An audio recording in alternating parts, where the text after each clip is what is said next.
This past weekend, I went climbing with a mate of mine, and it was fantastic. It was a really good day.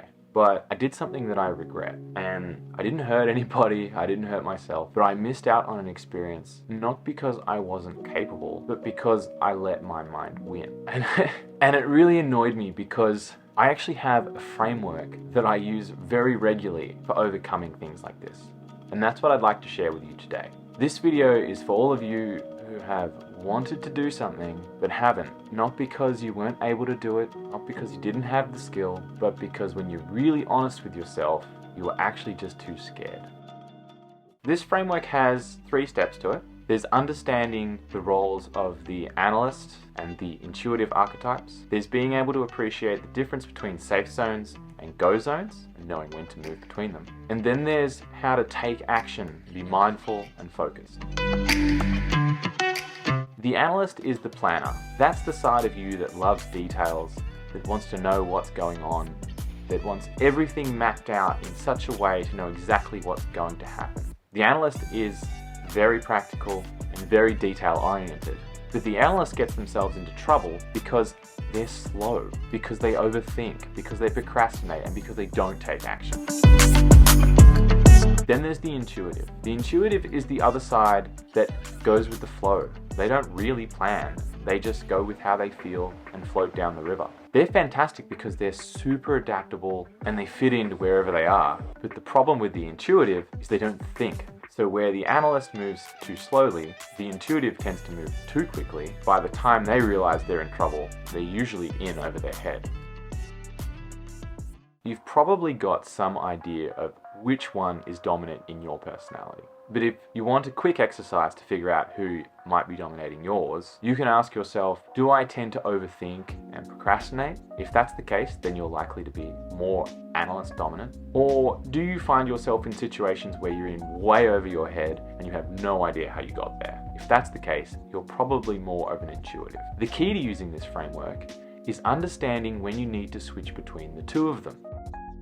This is where safe zones and go zones enter. The safe zone is where you aren't vulnerable. An example of this might be sitting at a bar with your mates. You're having a chat, you're all comfortable, nothing's gonna happen. In rock climbing, a safe zone is when you're at the bottom of the route. You're not going anywhere, or you're at a good rest. The analyst loves this space. Because of its safety, it can do all the planning at once. The trouble is, no growth occurs here. The growth occurs in moving between safe zones, and this is called the go zone. The go zone is where you are vulnerable. The go zone is where things can happen. At a bar, that might be walking up and approaching that girl or boy that you think is attractive. In rock climbing, it's moving between the safe zones, moving between the rests, or between the bottom and the top of the problem. But you never get to that next safe zone unless you move through it. This is where our intuitive thrives. They love it here. They don't plan, they don't have to worry, they just go with whatever happens. So let's talk about how to actually take action and put this into practice. So you've got a goal, right? It's something you want to do. And I'm not talking about big goals, big lofty goals. I'm talking about those next steps. To use the rock climbing example from the beginning, this is what I should have done. I was safe on the ground, and I would have been safe at the top. And there was probably 1 or 2 spots along the way where I also would have been very safe.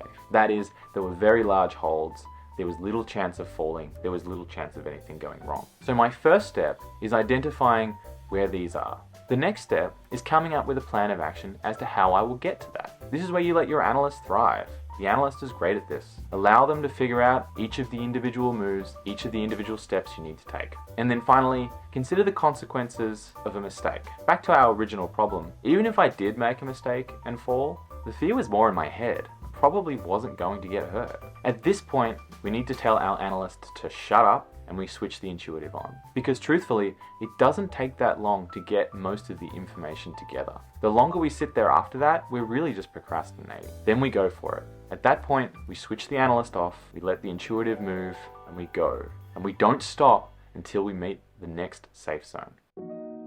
This is hard for those with an analytical dominance because it's so powerful, it always wants to take over. And so for me, as someone who is analyst dominant, I really needed to learn to breathe, to be mindful, and just be present with what I was doing in order to maintain that frame.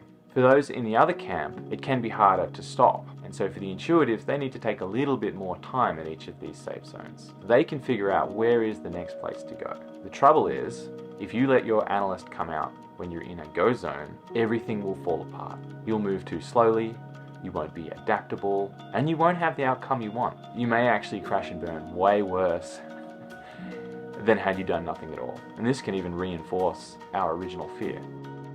I've got a challenge for you this week. Each day, I want you to find something that scares you that little bit, but something you'd want to do. I want you to take a minute to let your analyst do some work and figure out what the best plan of action is and where you're going to end up, and then I want you to commit. I want you to take a deep breath and I want you to move on. Be in your body, be mindful, and let the intuitive do the work. This is like a muscle, this framework. The more we use it, the better we get, and ultimately the more courage and boldness we develop. Had I used this last weekend, well, I wouldn't have had this anecdote, but I'd certainly feel a lot better about myself. What do you think? Let me know in the comments below. If you enjoyed this video, please share it with someone who you think might get some value. And if you haven't already, please like and subscribe. I know we are just a small channel for now, but we grow one click at a time. So thank you.